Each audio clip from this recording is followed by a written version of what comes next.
ಚನ್ನಪಟ್ಟಣ ಕ್ಷೇತ್ರದಲ್ಲಿ ನಾನು 15 ದಿನ ಪ್ರಚಾರವನ್ನ ಮಾಡಿದ್ದೀನಿ. ಯಾವುದೇ ಅನುಮಾನ ಇಲ್ಲ, ಎನ್ಡಿಎ ಅಭ್ಯರ್ಥಿ ಗೆಲ್ತಾರೆ ಅಂತ ಬೆಂಗಳೂರಿನಲ್ಲಿ ಕೇಂದ್ರ ಸಚಿವರಾಗಿರುವಂತಹ ಎಚ್ ಡಿ ಕುಮಾರಸ್ವಾಮಿ ಅವರು ಹೇಳಿಕೆಯನ್ನು ಕೊಟ್ಟಿದ್ದಾರೆ. ಚನ್ನಪಟ್ಟಣ ಜನರ ಭಾವನೆ ಏನು ಅಂತ ನನಗೆ ಗೊತ್ತಿದೆ. ಮಹಾರಾಷ್ಟ್ರ, ಜಾರ್ಖಂಡ್ನಲ್ಲಿ ಮತ್ತೆ ಬಿಜೆಪಿ ಅಧಿಕಾರಕ್ಕೆ ಬರುತ್ತೆ. ಬೆಂಗಳೂರಿನಲ್ಲಿ ಆತ್ಮವಿಶ್ವಾಸವನ್ನ ವ್ಯಕ್ತಪಡಿಸಿದ್ದಾರೆ ಎಚ್ ಡಿ ಕುಮಾರಸ್ವಾಮಿ ಅವರು. ಎಸ್, ಒಂದು ಕಡೆ ಎಚ್ ಡಿ ಕುಮಾರಸ್ವಾಮಿ ಅವರಿಗೆ ಬಹಳ ಅಂದ್ರೆ ಬಹಳ ಸಂತಸ ವ್ಯಕ್ತವಾಗ್ತಾ ಇದೆ. ಜಸ್ಟ್ ಬಿಕಾಸ್ ಈ ಬಾರಿ ಅವರ ಪುತ್ರ ನಿಖಿಲ್ ಕುಮಾರಸ್ವಾಮಿ ಅವರು ಗೆಲ್ತಾರೆ ಅಂತ ಕಡಾಖಂಡಿತವಾಗಿ ಹೇಳ್ಬಿಟ್ಟಿದ್ದಾರೆ. 2 ಬಾರಿ ಜನರು ಕೈ ಬಿಟ್ಟಿದ್ದಾರೆ. ಒಂದು ಮಂಡ್ಯದಲ್ಲಿ ಕೈ ಬಿಟ್ರು, ಇನ್ನೊಂದು ರಾಮನಗರದಲ್ಲಿ ಕೈ ಬಿಟ್ರು. ಆದ್ರೆ ಚನ್ನಪಟ್ಟಣದಲ್ಲಿ ಯಾವುದೇ ಕಾರಣಕ್ಕೂ ಕೂಡ ಬಿಡುವುದಿಲ್ಲ. ಜನರು ಈ ಬಾರಿ ನಿಖಿಲ್ ಕುಮಾರಸ್ವಾಮಿ ಅವರನ್ನ ಗೆಲ್ಲಿಸ್ತಾರೆ ಅಂತ ಬೆಂಗಳೂರಿನಲ್ಲಿ ಹೇಳಿಕೆಯನ್ನ ಕೊಟ್ಟಿರುವಂತದ್ದು.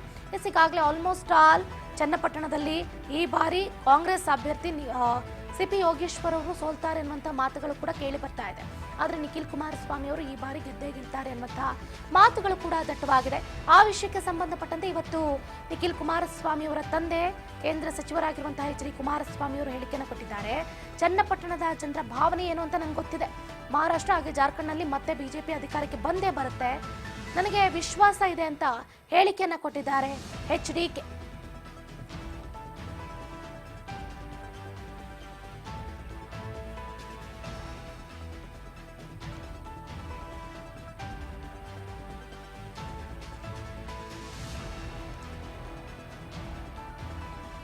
ಎಕ್ಸಿಟ್ ಪೋಲ್ ರಿಸಲ್ಟ್ ಬೆನ್ನಲ್ಲೇ ಎಚ್ ಡಿ ಕುಮಾರಸ್ವಾಮಿ ಅವರು ಭಾರಿ ಖುಷಿಯಾಗಿದ್ದಾರೆ. ಈ ಬಾರಿ ಸೋಲೋ ಮಾತೇ ಇಲ್ಲ. ಚನ್ನಪಟ್ಟಣ ಏನಿದ್ರು ಜೆಡಿಎಸ್ನ ಭದ್ರಕೋಟೆ, ಅಲ್ಲಿ ಈ ಬಾರಿ ನಿಖಿಲ್ ಕುಮಾರಸ್ವಾಮಿ ಅವರು ಗೆಲ್ತಾರೆ ಅಂತ ಬಹಳ ಅಂದ್ರೆ ಬಹಳ ಒಂದು ಆತ್ಮವಿಶ್ವಾಸವನ್ನ ವ್ಯಕ್ತಪಡಿಸಿರುವಂತದ್ದು.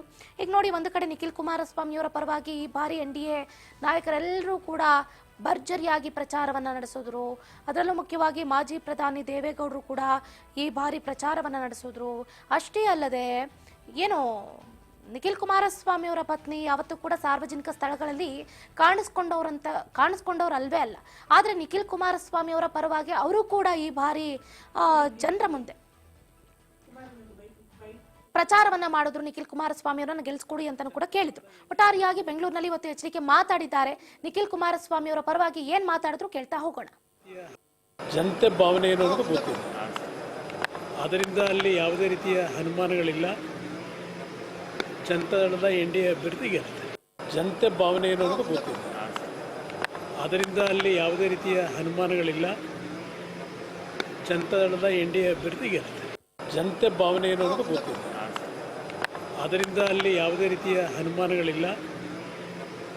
ಜನತಾದಳದ ಎನ್ಡಿಎ ಅಭ್ಯರ್ಥಿ ಗೆಲ್ಲುತ್ತೆ. ಜನತೆ ಭಾವನೆ ಏನು ಅನ್ನೋದು ಗೊತ್ತಿಲ್ಲ. ಎಸ್, ಗಮನಿಸ್ತಾ ಇದ್ದೀರಾ, ಒಂದು ಕಡೆ ಜನತೆಯ ಭಾವನೆ ಏನು ಅನ್ನೋದು ನನಗೆ ಗೊತ್ತಿದೆ. ಈ ಬಾರಿ ಎನ್ಡಿಎ ಅಭ್ಯರ್ಥಿ ಆಗಿರುವಂತಹ ನಿಖಿಲ್ ಕುಮಾರಸ್ವಾಮಿ ಅವರು ಗೆಲ್ತಾರೆ. ಮಹಾರಾಷ್ಟ್ರ ಹಾಗೆ ಜಾರ್ಖಂಡ್ನಲ್ಲಿ ಈ ಬಾರಿ ಕಮಲ ಪತಾಕೆ ಹಾರುತ್ತೆ. There is no doubt at all. ಈ ಬಾರಿ ಎಲ್ಲೆಲ್ಲೂ ಕೂಡ ಕೇಸರಿ ಕಹಳಿಯನ್ನ ಮೊಳಗಿಸ್ತೀವಿ, ನೋಡ್ತಾ ಇರಿ. ನಾಟ್ ಓನ್ಲಿ ಚನ್ನಪಟ್ಟಣ, ಸಂಡೂರು ಹಾಗೆ ಶಿಗ್ಗಾವಿಯಲ್ಲೂ ಕೂಡ ಈ ಬಾರಿ ಎನ್ಡಿಎ ಅಭ್ಯರ್ಥಿಗಳು ಗೆಲ್ತಾರೆ.